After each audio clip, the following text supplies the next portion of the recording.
Hello, I'm Coach Frank Allocco, and today I'd like to speak to you about keeping failure in perspective. Pat McInally is a former punter and wide receiver who played 9 years in the NFL for the Cincinnati Bengals. Pat was a two-time All-Ivy League first-team selection while leading the Harvard Crimson to a share of the 1974 Ivy League title. An incredible student athlete, he was a National Football Foundation Scholar Athlete and an All-American in 1974. In addition to his academic and athletic skills, Pat is a songwriter, a businessman, and an outstanding writer who wrote a syndicated column called Pat Answers for Kids. I became a Pat McInally fan after reading an article in Sports Illustrated in 1984. In that article, John Garrity described how brilliantly McInally had punted in an October NFL game between the Bengals and the Houston Oilers. However, on his last kick, the 6'6" punter snagged an errant snap, and with his rhythm disrupted, he shanked a kick. He then ran off the field and spent the remainder of that game pacing the sidelines back and forth, shaking his head and waving his towel, expressing his extreme frustration. For the next 2 days, McInally moped around his house, complaining to his wife that his shanked punt had cost him the lead in the NFL punting title. He watched film of that punt over and over and analyzed his technique. He was obsessed and consumed with his failure.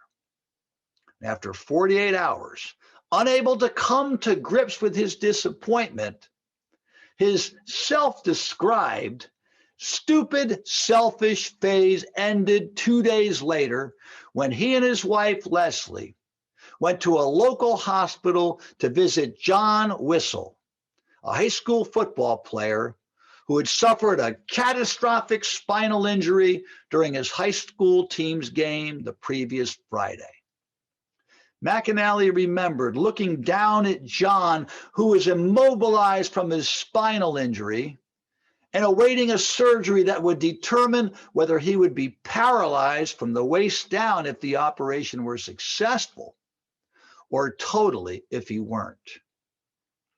As he watched this young man deal with the shock of an unfathomable situation, he wondered how he had allowed himself to waste so much time and energy over a simple thing like a missed punt, while John was courageously facing an injury that would not just end his athletic career, but drastically alter his life.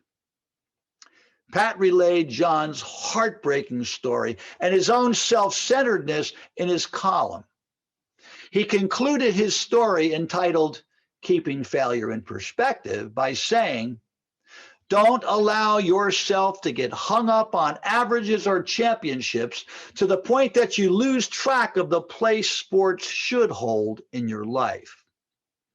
When you leave a game, get ready for the next one and be thankful that you'll be healthy enough to have another opportunity.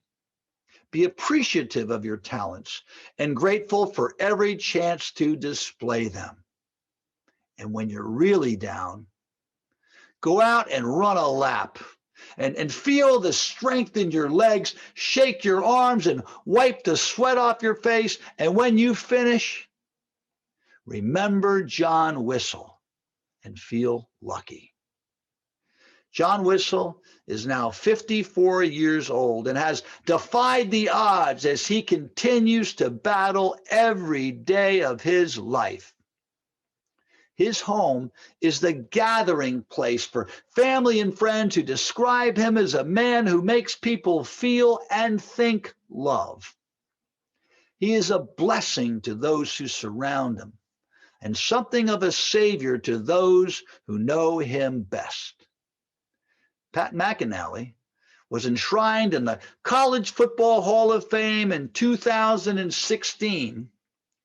But his words on perspective and the guidance and lessons he has provided continues to live on in the lives of all he has touched through his coaching, his writing, and his leadership.